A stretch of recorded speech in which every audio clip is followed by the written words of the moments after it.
గత ఏడాది ఆంధ్రప్రదేశ్ రాష్ట్ర రాజకీయాల్లో ఇండియన్ పొలిటికల్ చరిత్రలో ఎన్నడలేని విధంగా అద్భుత ఘన విజయం సాధించారు ఆంధ్రప్రదేశ్ రాష్ట్ర డిప్యూటీ సీఎం జనసేన అధినేత Tollywood star hero power star Pawan Kalyan garu. పాలిటిక్స్లో కూడా తన పవర్ ఏంటో చూపించారని చెప్పుకోవచ్చు. జనసేన పార్టీ ఆ ఎన్నికల్లో కేవలం 21 స్థానాల్లో మాత్రమే పోటీ చేసింది.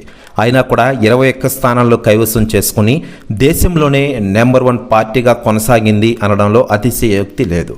ఇక ఇదిలా ఉండగా పవన్ కళ్యాణ్ గారి గురించి చాలామంది రాజకీయ నాయకులు కూడా స్పందించిన విషయం విదితమే.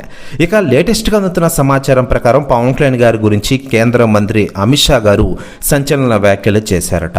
ఆయన మాట్లాడుతూ టాలీవుడ్ స్టార్ హీరోగా రాణించిన పవన్ కళ్యాణ్ ఈరోజు ఆంధ్ర రాజకీయాల్లో కూడా కీలకంగా వ్యవహరిస్తూ ఉన్నారు. ఆంధ్రప్రదేశ్ రాష్ట్ర ఉప ముఖ్యమంత్రిగా ఆంధ్రప్రదేశ్ అభివృద్ధి ధ్యేయంగా ఆయన పనిచేస్తున్నారు.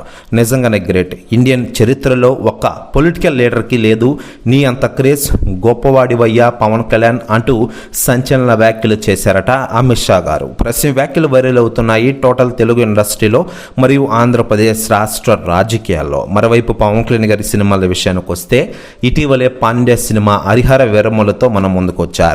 ఆ తర్వాత ఈ సంవత్సరం సెప్టెంబర్ 25వ తేదీన ఓజీ సినిమాతో మరోసారి మన ముందుకు రాబోతున్నారు పవన్ కళ్యాణ్ గారు.